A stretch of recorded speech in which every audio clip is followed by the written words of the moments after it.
Shalom, selamat siang. Perkenalkan, nama saya Veniolanda Borusyanturi. Saya mahasiswi semester 3, jurusan Pendidikan Agama Kristen di Institut Agama Kristen Negeri Tarutung atau disingkat IAKN. Video saya kali ini akan menjelaskan apa itu landasan pendidikan, asas Tut Wuri Handayani, asas belajar sepanjang hayat, asas kemandirian dalam belajar, dan bagaimana kegiatan belajar dalam mengembangkan kemandirian. Baiklah, hal pertama yang akan saya jelaskan adalah apa itu landasan pendidikan. Landasan dapat diartikan sebagai tumpuan, dasar, atau alas. Sedangkan pengertian pendidikan sendiri dalam UUS PN nomor 20 tahun 2003 bab 1 pasal 1 menyebutkan bahwa pendidikan adalah usaha sadar dan terencana untuk mewujudkan suasana belajar dan proses pembelajaran agar peserta didik secara aktif mengembangkan potensi dirinya untuk memiliki kekuatan spiritual, keagamaan, pengendalian diri, kepribadian, kecerdasan, akhlak mulia, serta keterampilan yang diperlukan dirinya, baik masyarakat, bangsa, dan negara.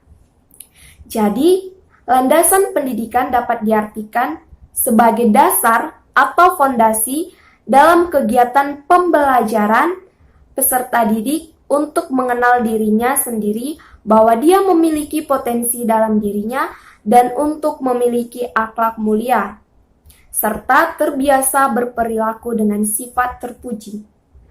Adapun tujuan dari landasan pendidikan yaitu pendidikan menjadi hak seluruh manusia tanpa syarat apapun. Yang kedua, pemerataan pendidikan baik dari segi kuantitas maupun kualitas bagi masyarakat. Dan yang ketiga, pendidikan berfungsi sebagaimana mestinya, yakni memajukan dan membantu masyarakat untuk tidak menyalahgunakan pendidikan ke dalam hal yang negatif. Contoh dari landasan pendidikan seperti pembuatan kurikulum pendidikan yang dibuat sebagai dasar panduan dalam praktek pendidikan. Dan contoh kedua itu pengajaran di sekolah secara umum dan pembuatan silabus pelajaran sebagai panduan bahan ajar yang akan diberikan atau diterima siswa dalam proses belajar mengajar. Baiklah, hal kedua yang akan saya jelaskan adalah mengenai asas Tut Wuri Handayani, asas belajar sepanjang hayat, serta asas kemandirian. Asas Tut Wuri Handayani. Tut Wuri Handayani mengandung arti pendidik dengan kewibawaan yang dimiliki mengikuti dari belakang dan memberi pengaruh. Artinya di sini, pendidik membiarkan peserta didik mencari jalan sendiri dan bila mana peserta didik melakukan kesalahan, barulah pendidik dapat membantunya. Penerapan asas Tut Wuri Handayani dalam pendidikan yaitu seorang pendidik diharapkan memberikan kesempatan kepada siswa untuk mengemukakan ide dan prakarsa yang berkaitan dengan mata pelajaran yang diajarkan. Seorang pendidik berusaha melibatkan mental siswa yang maksimal dalam mengaktualisasikan pengalaman belajar. Peranan pendidik hanyalah bertugas mengarahkan siswa sebagai fasilitator, motivator, dan pembimbing dalam rangka mencapai tujuan belajar.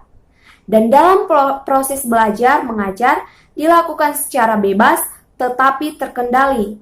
Interaksi pendidik dan siswa mencerminkan hubungan manusiawi serta merangsang berpikir siswa. Memanfaatkan macam-macam sumber. Kegiatan belajar yang dilakukan siswa bervariasi, tetapi tetap di bawah bimbingan guru.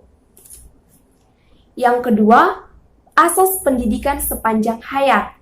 Pendidikan sepanjang hayat atau pendidikan seumur hidup dalam proses belajar mengajar di sekolah setidaknya mengemban dua hal pokok, yakni membelajarkan peserta didik dengan efisien dan efektif. Yang kedua, meningkatkan kemauan dan kemampuan belajar mandiri sebagai basis dari belajar sepanjang hayat. Tujuan pendidikan sepanjang hayat adalah untuk mengembangkan potensi manusia secara optimal. Selain itu, pendidikan sepanjang hayat juga bertujuan untuk menyelaraskan antara pendidikan wajib belajar dengan proses pengembangan kepribadian manusia yang bersifat berubah-ubah. Nah, yang ketiga, asas kemandirian dalam belajar. Kemandirian dalam belajar dapat diartikan sebagai aktivitas belajar yang berlangsung karena didorong oleh kemauan sendiri, pilihan sendiri, dan tanggung jawab sendiri. Belajar mandiri melihat siswa sebagai pemilik tanggung jawab dari proses pembelajaran mereka sendiri. Dengan belajar mandiri, siswa dapat memonitor, mengevaluasi, dan mengatur strategi belajarnya. Nah, kita masuk ke dalam kegiatan belajar dalam mengembangkan kemandirian. Seorang pendidik dapat mengembangkan kemandirian peserta didiknya dengan melakukan beberapa hal, seperti menciptakan keterlibatan anak dalam pembelajaran di kelas. Hal ini dapat diwujudkan dalam bentuk saling menghargai antar siswa dan keterlibatan dalam proses pembelajaran di kelas. Yang kedua, memberikan kebebasan untuk mengekspresi sikap kemandirian siswa. Hal ini juga dapat diwujudkan dalam bentuk mendorong rasa ingin tahu siswa dan kemauan untuk mandiri dalam belajar. Adanya aturan yang merangsang agar anak lebih mandiri dalam belajar. Yang ketiga, menjalin hubungan yang baik dengan siswa. Dapat diwujudkan dengan interaksi secara akrab kepada siswa, agar bisa menumbuhkan sikap mandiri dalam diri siswa.